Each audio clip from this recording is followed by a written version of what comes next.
Welcome to Faith and Freedom. For the next few minutes, we hope to inform, inspire, and encourage you as we discuss the legal victories and challenges to your fundamental freedoms and religious liberties. Faith and Freedom comes to you from Liberty Counsel, a civil liberties, education, and legal defense organization. Join us now as Matt Staver, founder and chairman of Liberty Counsel, explains the latest legal issues all across this country. In the courtrooms of America, Liberty Counsel is winning the battle for your constitutional freedoms.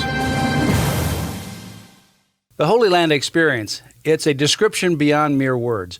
I am Matt Staver, founder and chairman of Liberty Counsel. Joining me is Shawn Akers, the vice president of Middle Eastern Affairs for Liberty Counsel. Shawn, you've been to Israel, and you and I were able to go to Israel in 2011, and I just recently returned from Israel. But it really is an experience that's beyond mere words. It's an amazing country with many miracles, and it really is a life-changing experience to go to Israel. You know, Matt, it's funny that you should word it that way, because if there's anything that we brought back from these trips to Israel, it's been a sense of speechlessness, that you know things, and we can sit here on the radio and we can attempt to put them into words, but it's very, very difficult to express in any great detail just how influential that place is in our spiritual lives, in our national lives, in our international lives. It really is a special place on the earth. Well, we are actually planning another trip to Israel with the Liberty Ambassador Council program. It's going to be May 18 through 27, so you want to write that down, May 18 through 27, 2013. We'll have information on our website, lc.org, in the next few weeks with regards to that trip. So you want to pencil that in your calendar. And if you've actually been to Israel, and some people had been to Israel on the recent trip that we just returned from, it is unlike any trip that you've ever been on, and that's what they experienced as well, because in our Liberty Ambassador Council program, we combine both the touring of the biblical sites, and you'll see all of the biblical sites from one end of Israel to the other, with also meetings with high-level government, military, academic, and other leaders, including the business sector, throughout Israel. So you get an entirely different experience than you would on a typical tour. You know, Matt, saying that you've been somewhere, though, is a relative term.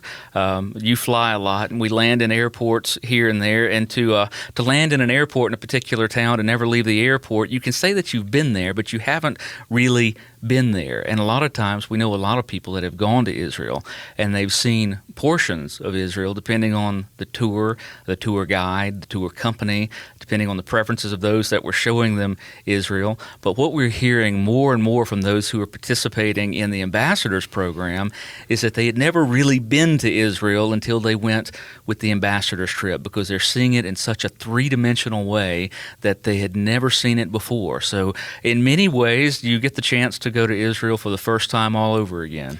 You do. And in fact, just as an example, one day we went to the Knesset, and we actually got a chance to speak to the primary spokesman, the spokesman for Prime Minister Benjamin Netanyahu. He came and spoke to us in a private meeting. We watched the Knesset in session. There were some interesting issues that were going on. From there, we went to Yad Vashem, the Holocaust Museum. And that evening, we had the pleasure of actually talking with, for an hour and a half, Jacob Handeli. And Jacob is a Holocaust survivor. He survived Auschwitz. He still has the tattoo on his forearm. And so you get the actual Holocaust Museum, but you actually get a chance to have a rare experience with a Holocaust survivor. Those windows of opportunity are closing rapidly. He's 85 years of age, and pretty soon there's not going to be any more Holocaust survivors that are living. So that's kind of the uniqueness that you get in this particular tour. You know, Matt, as you've done this now several times, you've been very busy with the state of Israel. You and I had the opportunity to meet with the Prime Minister. You've seen both biblical sites and political sites. You've spoken with archaeologists and biblical scholars and with political and academic scholars.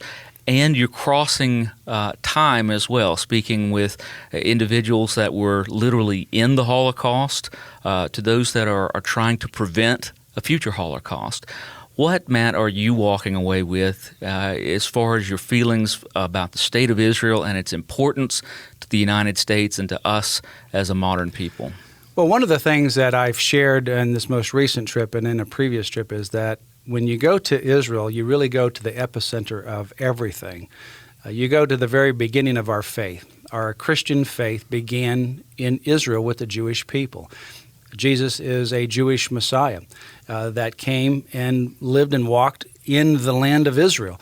And so Judeo-Christianity actually began in the nation of Israel, and that then spread throughout the world. And it is the Judeo-Christian values and the worldview that ultimately came to this land and ultimately founded and formed the very foundation of America. And that's why America is the great nation that it became. So it really links you back to your roots.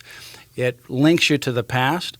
It links you to the present, and it also links you to the future. It links you to the present because you're confronted with the Middle Eastern issues. You're confronted with Islam versus the West. And there's no better place to understand that than in the nation of Israel. Israel is a very small nation. It's no bigger than New Jersey, as an example. People don't understand how small it is and yet how important it is. And yet it's surrounded by several hundred million Arabs, mostly Muslim, and Muslim-dominated government-run systems. And those are very hostile environments. And the issue of radical Islam is spreading throughout the world, not just in the Middle East. So you're confronted with that. You're also dealing with the United Nations and some of the failures of the United Nations, particularly with regards to Israel. You see that happening all the time. And then obviously you deal with national security. You deal with our relationship between the United States and Israel. And then finally, you're also dealing with and looking at the future. You not only see where David began with the city of David, and Jesus walked, but you also see, where the temple was, and still parts of it remain. And you also go into the valley of Jezreel near Mount Megiddo. And you read in, for example, the book of Revelation, Armageddon, or Harmageddon as it is, which is Mount Megiddo. And there's the picture of the book of Revelation about the end times, and it is focused in the valley of Jezreel, and it is called Armageddon, which is the Mount of Megiddo. It's hard for us to grasp in many ways, Matt, just how important the state of Israel is, both historically and, as you're pointing out, to the present and to the future.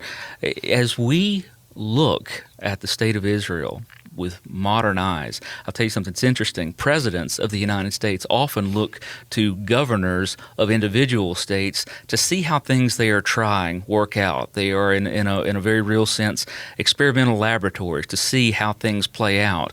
For the whole world, the state of Israel gives the opportunity for you to see Western democracy and Western ideas, the same ideas that you've pointed out undergird American society, transposed against other ideas, specifically fascist ideas and communist ideas and Islamic ideas, and you get to see, you can literally compare in a 1-to-1 ratio the conditions in one place, and you step across a border and different conditions in another. You can see the relationship in the international community, where the value is in national sovereignty versus an international system and transnational tribal systems. It's amazing how much you can learn just by looking at the state of Israel, but it's not just an academic process, because as you've seen, you and I both have had the opportunity to play a part in this already. It's a very dynamic process. What do you see the next steps for, especially since the United States doesn't have the same strong relationship that it always has with the state of Israel? Well, later in this program, we're going to be talking about the United States and its relationship with Israel, and so we'll kind of use that as a teaser for future. But one of the things I think is very critical is that Israel is our greatest ally in the Middle East, and we must stand with Israel. And there's biblical reasons for that, but there's certainly practical and current political and national security reasons for that as well. One of the things that I want to mention is that this Liberty Ambassador Council program really does strengthen and energize and deepen your Christian faith. And it also equips you in many ways, because you not only see the sights, but you hear from the actual leaders, to become a goodwill ambassador for Israel. Really, your life is completely affected by this trip to Israel. So I would encourage you, if you had never been to Israel, if you have already been, come with us next year, because it'll be an experience that you won't forget. It's going to be May 18 through 27, 2013. And we'll leave from New York and go to Tel Aviv. We'll be there for 10 days from beginning to end, May 18 through 27, 2013. For more information, you can call 1-800-671-1776 or go to our website at lc.org. When you do, ask for the book, Take Back America. Isn't it time that we take back the values, the very foundations, and fight for those values that make America great? Ask for the book, Take Back America. You can order it on the website, lc.org, or call us today, toll-free. You have been listening to Matt Staver of Liberty Counsel. We hope that we have motivated you to stand up for your faith, family, and freedoms. We can accomplish a lot when we work together. Get informed and get involved today. Sign up for our free monthly newsletter, The Liberator. We will send it out to you free of charge. Stay informed with our Liberty Alert email updates. Just click on the website at www.lc.org or call us at 1-800-671-1776. Tune in next time to learn more about your rights right here on Faith and Freedom.